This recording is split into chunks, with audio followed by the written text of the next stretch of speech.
Fijando combustibles. En las heladas regiones de Suecia, un equipo de científicos martillea en las profundidades de la Tierra, buscando una sustancia muy preciada, el metano. Se cree que el metano formó parte importante de la formación del planeta mucho antes de que la vida evolucionara en la Tierra. Los científicos apuestan que nuestro origen se encuentra en el metano, solo que estos cazadores de fosos petrificados solo han encontrado rocas sedimentarias. Sin importar la teoría que prevalezca, el origen biológico contra el no biológico, se sabe que el petróleo contiene más de 500 componentes naturales. Pero ¿de qué consta esta sorprendente diversidad? La clave está en los enlaces que forma el carbono. Con el C4H10 se pueden hacer dos fórmulas estructurales diferentes de esta fórmula molecular. Su derivación se llama isomerismo estructural. Convirtamos las fórmulas a modernos modelos tridimensionales. Estas dos estructuras son butano N e isobutano.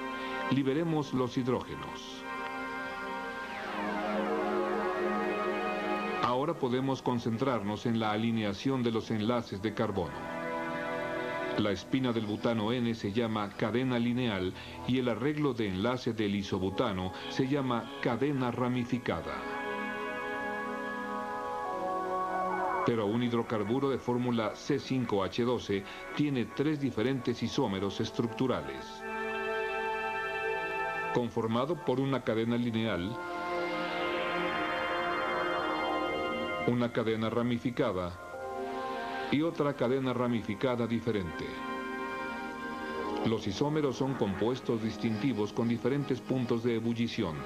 El pentano ebulle a 36 grados, el metilbutano 2 ebulle a 30 grados y el dimetilpropano 2,2 ebulle a 9 grados.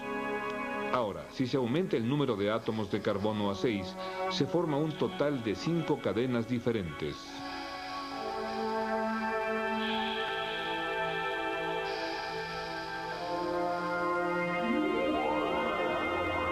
También el carbono forma estructuras de anillo. Si sienten que se enfrentan a una cantidad infinita de posibilidades, tienen razón. Pero volvamos a la Tierra y veamos cómo la industria prepara los hidrocarbonos para combustibles.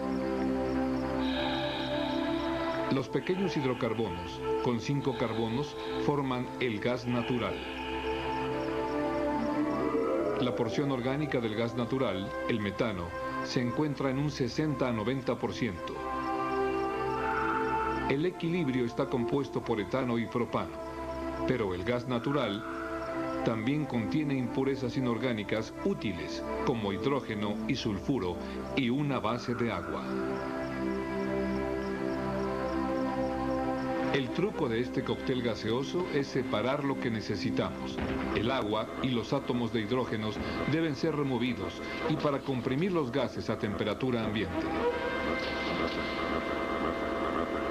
Y el agua es sacada en su estado líquido.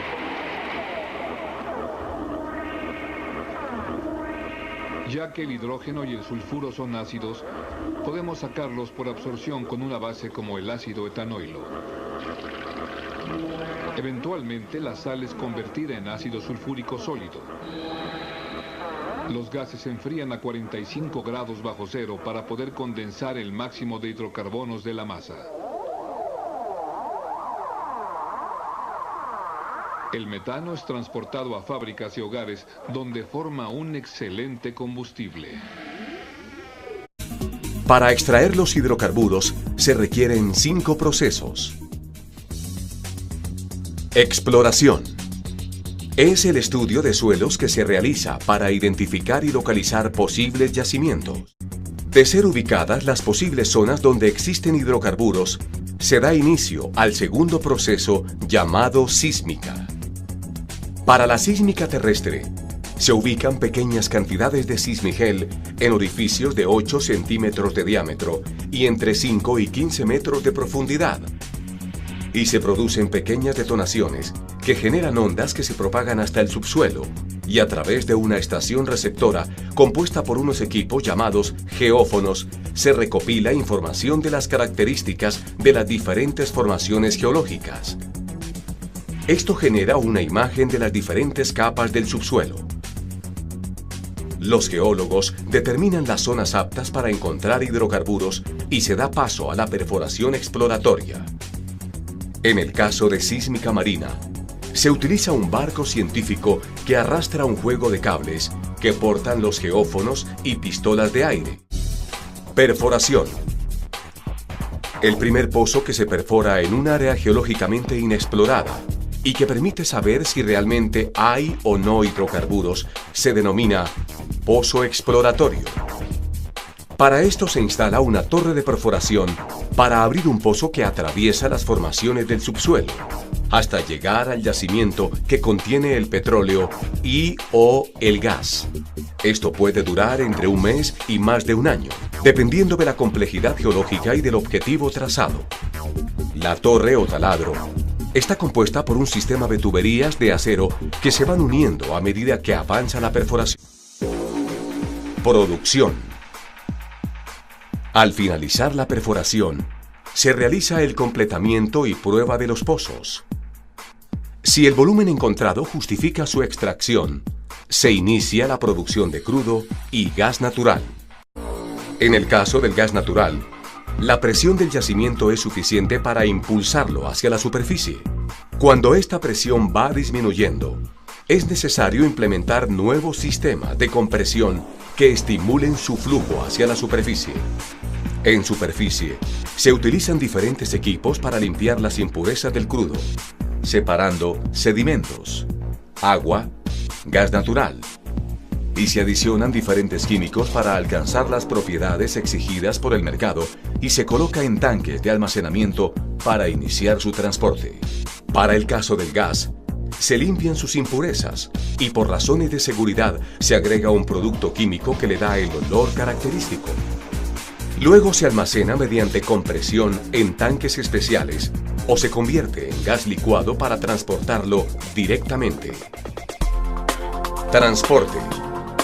Para el transporte a la refinería o puerto de exportación, se utiliza un sistema de tuberías de acero llamados ductos.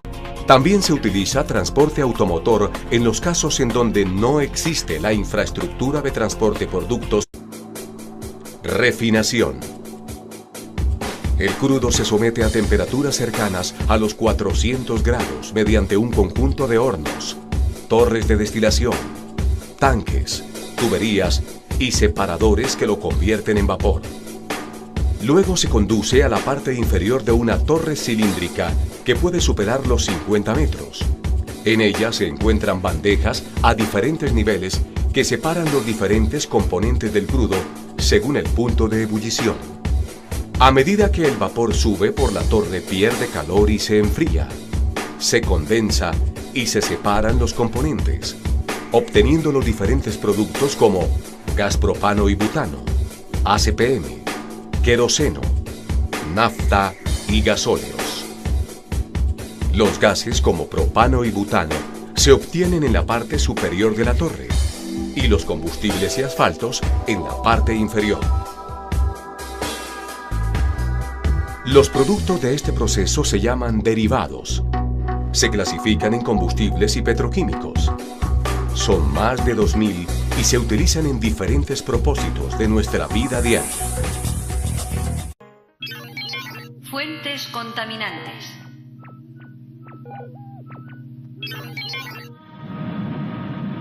De todas las actividades humanas, posiblemente la que más contamina el ambiente es la utilización de combustibles fósiles como el carbón, el petróleo y el gas natural.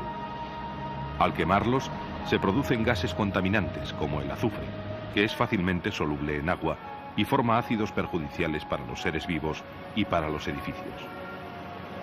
También la gasolina tiene compuestos tóxicos de plomo y monóxido de carbono, que alcanzan concentraciones muy peligrosas en las ciudades.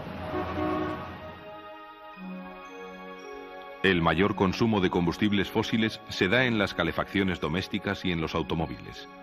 Los hidrocarburos sin quemar y otras partículas residuales pasan a la atmósfera en grandes cantidades, formando hollín y cenizas, que al depositarse ennegrecen edificios y tejidos.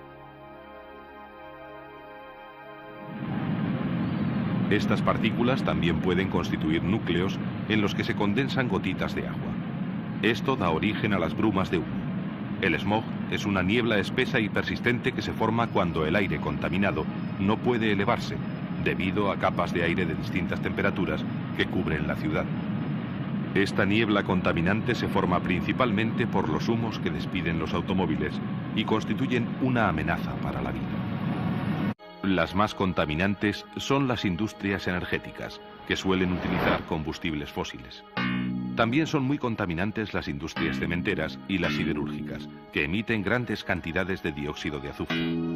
Luego están las industrias químicas y después las alimentarias, como por ejemplo la cervecera. Los compuestos que liberan los aerosoles también son una importante fuente contaminante, ya que deterioran la capa de ozono, de gran importancia para la vida en el planeta. Efectos de la contaminación. Uno de los grandes efectos de la contaminación que preocupa mucho en los últimos años es la lluvia ácida. Se cree que este fenómeno tiene su origen en la contaminación que se produce en Europa occidental.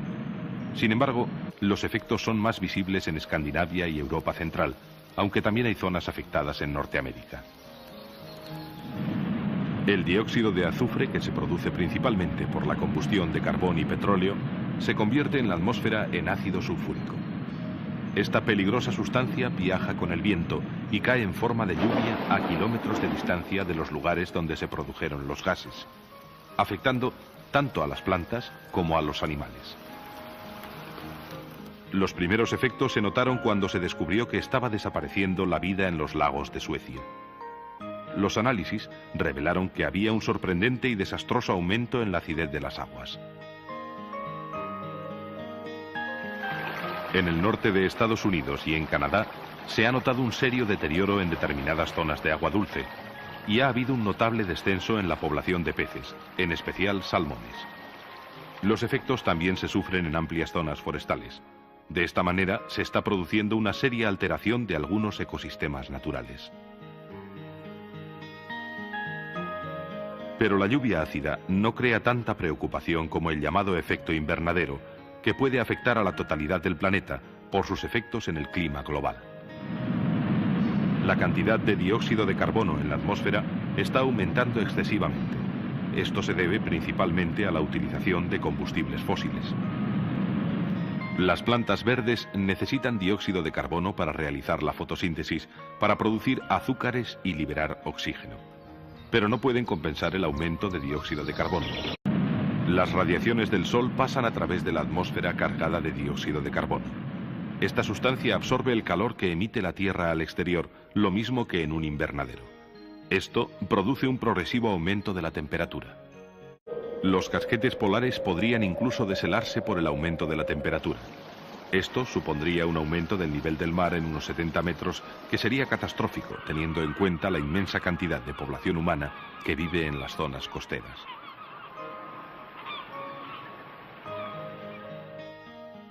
Otro de los grandes problemas ambientales lo constituye la disminución de la concentración de ozono en la atmósfera. Este gas es uno de los componentes atmosféricos más importantes para la vida. El ozono absorbe la mayor parte de las radiaciones ultravioletas procedentes del Sol. Estas radiaciones son muy perjudiciales para todos los seres vivos.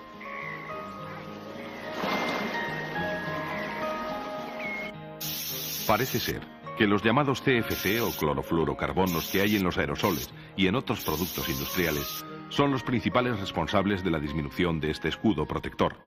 En la Antártida, donde el aire permanece en cierto modo al margen de la circulación general de los vientos, se ha descubierto un agujero en la capa de ozono que se va agrandando poco a poco y que constituye una seria preocupación para toda la comunidad internacional.